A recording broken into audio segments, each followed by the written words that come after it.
নমস্কাৰ, পুনৰ মই আহিলোঁ শিঙৰা মাছেৰে বনোৱা বেঙেনাৰ এটা টেষ্টি লগা চৰচৰী ৰেচিপি লৈ। এই ৰেচিপিটোৰ কাৰণে বাছি পৰিষ্কাৰ কৰি ধুই লোৱা 200 গ্ৰাম মই শিঙৰা মাছ ল'লোঁ। তাৰপিছত প্ৰয়োজন অনুযায়ী ইয়াত মই নিমখ হালধি লৈ এইখিনি ভালদৰে মিহলি কৰি ল'লোঁ। আৰু মাছখিনি ভাজিবৰ কাৰণে গেছত মই এটা পেন উঠাই দিলোঁ। পেনটো গৰম হোৱাত ইয়াত মই প্ৰয়োজন অনুযায়ী সৰিয়হৰ তেল ল'লোঁ। তেল গৰম হোৱাত ইয়াত মই মাছখিনি লৈ ল'লোঁ। আৰু গেছৰ ফ্লেমটো মই মিডিয়াম কৰি ল'লোঁ। খিনি ভাজিবলৈ দি পৰিষ্কাৰ কৰি ধুই লোৱা 2টা মিডিয়াম সাইজৰ পিঁয়াজ, এটা আলু, এটা বেঙেনা, আদা, নহৰু আৰু জলকীয়া ল'লোঁ। মিক্সাৰ গ্ৰাইণ্ডাৰৰ সৰু জাৰটোত পিঁয়াজ দুটা কাটি লোৱাৰ লগতে আদা, নহৰু আৰু এটা জলকীয়া ৰাখি বাকী দুটা লৈ ল'লোঁ। তাৰপিছত এইখিনি মই গ্ৰাইণ্ড কৰিবলৈ দিলোঁ। এতিয়া মই ভিডিঅ'ত দেখুওৱাৰ দৰে আলুটোৰ মাজেৰে মই দুবাৰ আগ দি দীঘলকৈ কাটি ল'লোঁ। আলুটো বেছি মিহি বা বেছি পাতলকৈ কাটিব নালাগে। আলুটো কাটি লোৱাৰ পিছত মই মাজতে এবাৰ মাছখিনি ওলটাই দিলোঁ। মাছখিনি ওলটাই দি গেছৰ ফ্লেমটো ল' মিডিয়াম কৰি মই এতিয়া বেঙেনাটো কাটি ল'ম।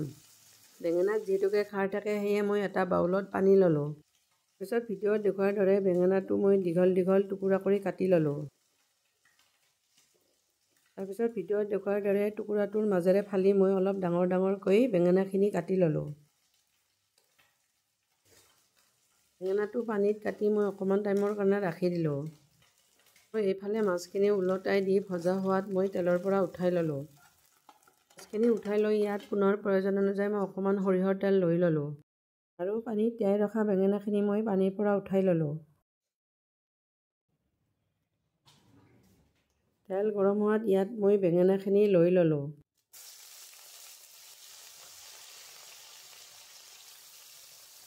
তাৰপিছত বেঙেনাখিনি মই ভালদৰে লৰাই দিলোঁ। ভালদৰে লৰাই দি ইয়াত মই প্ৰয়োজন অনুযায়ী অকণমান নিমখ আৰু হালধি ল'লোঁ। নিমখ আৰু হালধিখিনি লৈ এইখিনি মই লৰাই ভাজি থাকিলোঁ। অকণমান টাইম ভজাৰ পিছত ঢাকনি মাৰি এইখিনি মই সিদ্ধ হ'বলৈ দিলোঁ। ঢাকনি মাৰি অকণমান টাইম থকাৰ পিছত ঢাকনি গুচাই এইখিনি পুনৰ মই লৰাই দিলোঁ।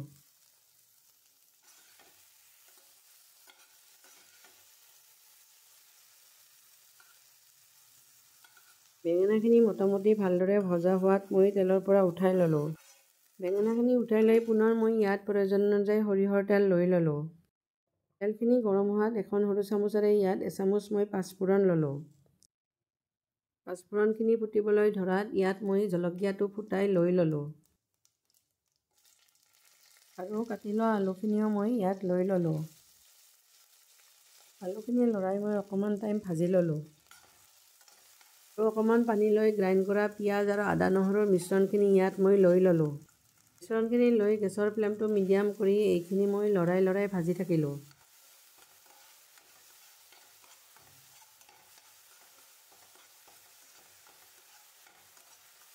ভাজি থকাৰ মাজতে ইয়াত মই প্ৰয়োজন অনুযায়ী নিমখ আৰু হালধি লৈ ল'লোঁ। নিমখ আৰু হালধি লৈ এইখিনি মই ল' মিডিয়াম ফ্লেমতে লৰাই ভাজি থাকিলোঁ। অকণমান টাইম ভজাৰ পিছত ঢাকনি মাৰি এইখিনি মই সিদ্ধ হ'বলৈ দিলোঁ। মোটামুটি আধা মিনিটমান পিছত ঢাকনি গুচাই পুনৰ এইখিনি মই ভালদৰে লৰাই দিলোঁ।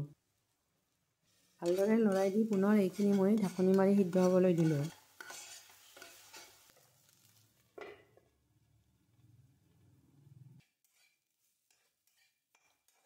পুনৰ ঢাকনি গুচাই মই এইখিনি ভালদৰে লৰাই দিলোঁ।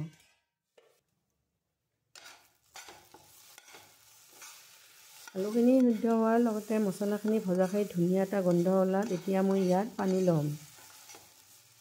গৰম পানী এগিলাচ ইয়াত মই লৈ ল'লোঁ। তাৰপিছত এইখিনি মই লৰাই দিলোঁ। উতলিবলৈ ধৰা আঞ্জাখনত ভাজি ৰখা বেঙেনাখিনি লোৱাৰ লগতে মই মাছখিনিও লৈ ল'লোঁ।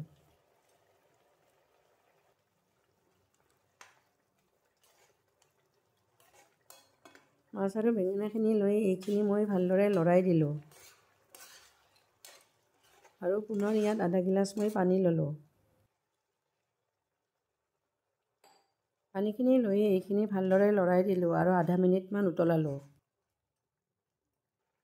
আধা মিনিটমান উতলাৰ পিছত নমাব পৰা ঘন হোৱাত ইয়াত মই কেঁচা ধনিয়া অকণমান লৈ ল'লোঁ। ধনিয়াখিনি লৈ আঞ্জাখন লৰাই দি গেছৰ ফ্লেমটো মই অফ কৰি ল'লোঁ। বহুত টেষ্টি লগা শিঙৰা মাছেৰে বনোৱা বেঙেনাৰ চৰচৰী ৰেচিপিটো চাই কেনেকুৱা লাগিল কমেণ্ট কৰি জনাব।